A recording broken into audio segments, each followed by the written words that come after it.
college pun fibro kene kalong kajing mentip nam ta kitu ki candidate ki ba apply ki post DSC bala po Jowai te ka exam ka notice nam ta ban tho exam kalami te nya page mta kene ka notice date Jowai 12 June 2024 notice.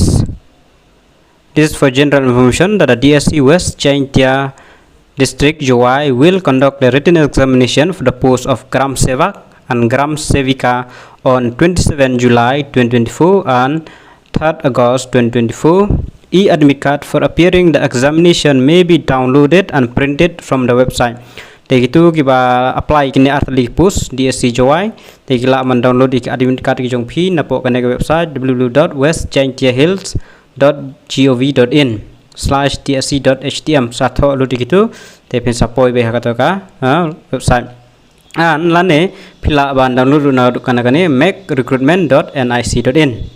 Admit card can be downloaded from 25 kan mau ha nadu arp santarik jong manai June pila la ban download diki admit card kijong pi hadu ar tarik jong manai August arjar sa.